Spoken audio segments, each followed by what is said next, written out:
अस्सलाम नाज़रीन, मैं हूं लंदन से एमजे चौधरी। आप देख रहे हैं हिटलिस्ट टीवी। नाज़रीन, ईरान ने जुमे के बाद एक और हमला कर दिया है और उसके अंदर भी तल अवीव और हाइफा के अंदर बहुत नुकसान किया है। लेकिन हम थोड़ा सा डोमेस्टिक ख़बरों की तरफ आते हैं कि फ़ील्ड मार्शल आसिम मुनीर साहब की जो मुलाकात हुई है डोनाल्ड ट्रंप के साथ, उसके बाद किस तरह का माहौल जो है वो पाकिस्तान में बन रहा है। और एक आप कह सकते हैं कि एक बहस जो है वो छिड़ चुकी है शहबाज शरीफ को लेकर। इंडिया तक जो खबरें आ रही हैं या इंडिया का मीडिया क्या बात कर रहा है कि जो वहाँ पे आसिम मुनीर साहब ने मुबैना तौर पर डॉग का जिक्र किया कि अगर डॉग भी पाकिस्तान को, यानी कि कुत्ता भी पाकिस्तान को चला रहा हो तो पाकिस्तान का साथ देना चाहिए। इसके ऊपर इंडिया क्या ठट्टे उड़ा रहा है वो वीडियो भी हम आपको दिखाएंगे, बल्कि पहले वहीं से देख लें फिर आगे बात करते हैं। सुने जरा ये। शहबाज शरीफ की इससे बड़ी बेइज्जती क्या होगी कि पहले अमेरिका ने पीएम यानी उन्हें बुलाने की जगह पर मुनीर को पाकिस्तान का बॉस माना और अब मुनीर शहबाज को डॉग करार दे रहे हैं। आसिम मुनीर के इस बयान के कई मायने निकलते हैं। पहला ये कि पाकिस्तान का पीएम उस डॉग की तरह है जिसका पट्टा हमेशा मालिक के हाथ में होता है, यानी मुनीर पूरी दुनिया को मैसेज दे रहे हैं कि पाकिस्तानी पीएम का पट्टा उनके हाथ में है। हैरत की बात तो ये है कि इतना सुनने के बाद भी ना तो पाकिस्तान पीएम को शर्म आई, न पाकिस्तानी जनता को। वहाँ की मीडिया तो हंसती नजर आई। नाज़रीन, आपने सुन लिया, वो कहते हैं इस तरह तो होता है। फिर इस तरह के कामों में किसी सियाने ने कहा था कि पहले तोलो तो फिर बोलो। बहरहाल इस वक्त पाकिस्तान के अंदर तो जो मजाक उड़ाया जा रहा है, इंडिया वाले जो हैं वो भी फिर ठट्ठा उड़ा रहे हैं। तो मौका अगर हम देंगे तो वो तो दुश्मन है, वो तो अपना काम करेगा। इंसार अब्बासी साहब को आप सब जानते हैं, वो किसकी ज़ुबान बोलते हैं और कब कब जो वो कहते हैं उसका मकसद क्या होता है। इंसार अब्बासी साहब की तरफ से एक ट्वीट जो है उसके साथ एक क्लिप जोड़कर जो है वो चलाया गया है और वो क्लिप है इमरान खान का। इमरान खान, आपको याद होगा कि इमरान खान ने कहा था कि मैं भी इतना ज़रूरी नहीं हूँ जितना इस मुल्क के लिए हमारी फ़ौज ज़रूरी है। और हमेशा इमरान खान ये कहते हैं गो कि उनके ऊपर 9 मई के झूठे मुकदमात जो हैं वो बनाए गए। 9 मई को बनाने के लिए, चलाने के लिए किस तरह उनको ह्यूमिलेट किया गया, किस तरह उनको गिरफ़्तार किया गया।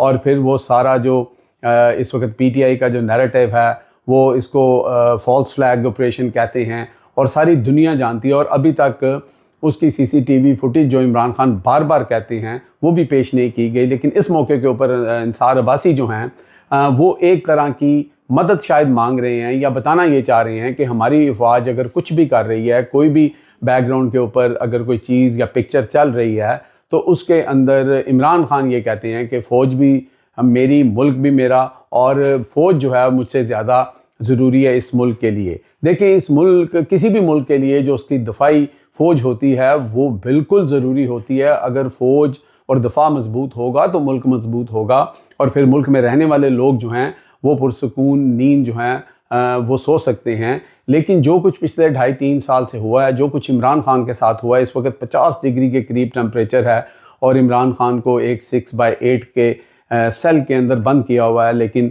इंसार अब्बासी साहब जो हैं वो बेशर्मों की तरह जब उनको ज़रूरत होती है या किसी और की ज़ुबान बोलते हैं, अपनी सोच तो उनकी इतनी नहीं है, तो वो इस तरह की ट्वीट करते हैं। इसके ऊपर बहुत इस वक्त ट्रोलिंग हो रही है, बहुत ज़्यादा बात हो रही है।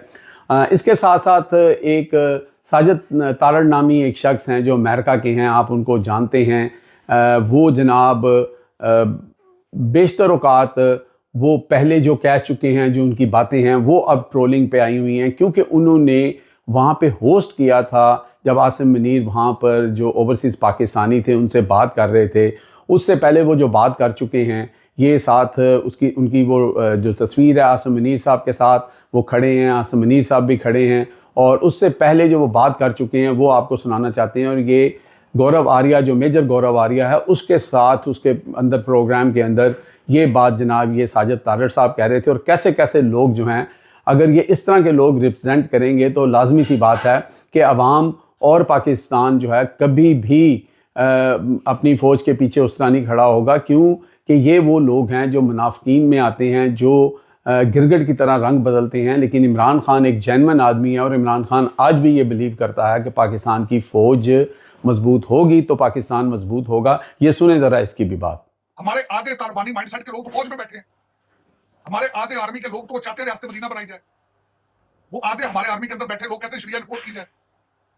हमारा चैलेंज तो ये है, हमें पता ही नहीं। एक तो सबसे पहले इस्लाम एक फॉरेन रिलीजन और द सब कंट्री, और यहाँ पे लाकर हमने उसको बिल्कुल उसको समझने की कोशिश नहीं की। हम सुबह उठते हैं, जी नाज़रीन, अब आप ख़ुद फैसला कर लें कि अगर ऐसे लोग स्टेज होस्ट करेंगे, ये वहाँ खड़े होकर आसिम मुनीर साहब को बैकअप करेंगे या बैकअप करेंगे, तो फिर आप अंदाज़ा कर लें कि लोग फिर इनकी जो पुरानी बातें हैं वो निकाल के ले आते हैं। इन्हीं के इदारे के बारे में ये शख्स क्या कह रहा है। बहरहाल अगर ये शख्स ये कह रहा है तो फिर अमेरिकन कैसे पीछे रह सकते हैं। एक अमेरिकन थिंक टैंक जो है वो जो बात कर रहा है वो क्या कह रहा है पाकिस्तान की फ़ौज के बारे में और पाकिस्तान के बारे में, ये भी ज़रा सुन लें। Pakistan is too important to ignore for all the reasons I suggested. I wouldn't say that there aren't exceptions, but I don't think the military aid is buying us what we want it to. Military aid is, in large measure, a bribe to get the Pakistani army to do things we want it to do. नाज़रीन, आपने सुन लिया, तो यही वजह है कि इस वक्त मौजूदा हालात के अंदर जो आर्मी चीफ की डोनाल्ड ट्रंप से मुलाकात हुई है, उसकी तकलीफ़ इंडिया में तो बहुत ज़्यादा है, लेकिन उसको लेकर बहुत ज़्यादा ट्रोलिंग हो रही है, बहुत ज़्यादा खदशात जो हैं वो लोग ज़ाहिर कर रहे हैं और हर बंदा अपनी उनकी जो मुलाकात के बाद जो डोनाल्ड ट्रंप ने गुफ्तगू की थी उसका अपना ही मतलब निकाल रहा है। अल्लाह खैर करे, पाकिस्तान के हक़ में बेहतर करे, क्योंकि बाज़ औक़ात आपको पता है कि जो सामने नज़र आ रहा होता है वो पीछे कुछ और होता है, लेकिन जो हिस्ट्री बताती है हमें कि पाकिस्तान को हमेशा अमेरिकन ने इस्तेमाल किया। और इस जो पिछली वीडियो में हमने दिखाई है उसके अंदर एक अमेरिकन थिंक टैंक जो है वो क्या बात कर रहा है, वो यही इल्ज़ाम लगा रहा है कि भाई ये ब्राइब है, ये रिश्वत दे रहे हैं हम पाकिस्तानी फ़ौज को कि वो हमारे काम आ सके। फिर ऐसी सूरत हाल के अंदर अगर पाकिस्तानी ये सोचते हैं कि पाकिस्तान को अपने जो हमसाया मुल्क है ईरान उसके साथ खड़ा होना चाहिए और ये ऐसा मौका नहीं था कि ये मुलाकात होती, तो फिर वो लोग सही सोच रहे हैं। दूसरी तरफ हम आपको एक छोटा सा क्लिप दिखाते हैं कि इज़राइल के लोगों की इस वक्त क्या हालत है।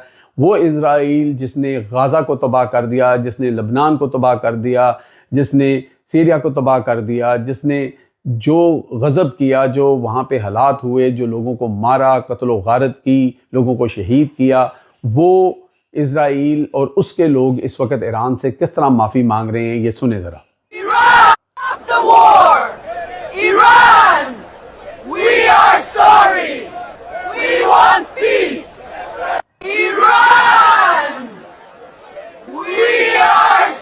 ये नाज़रीन, आपने सुन लिया। मैंने पहले भी कहा था कि जो इज़राइल के नेतन्याहू हैं उन्होंने अपनी जो कौम है उसको ये यकीन दिला रखा था कि हमारे पास आयरन डोम है, हमारे पास ये है, हमारे पास वो है, हम पे कुछ नहीं हो सकता, हम पे मिसाइल नहीं गिर सकते, हमने बंकर बना दिए हैं, शेल्टर बना दिए हैं। लेकिन ईरान जो है वो ताबड़तोड़ हमले कर रहा है और उनके आज भी 20 मिसाइल में से 6 मिसाइल जाके लगे हैं और वहाँ पे तबाही का मंजर है और लोग जो हैं वो ना रात को सो सकते हैं, ना वो दिन को सो सकते हैं, उनकी सांसें अटकी हुई हैं।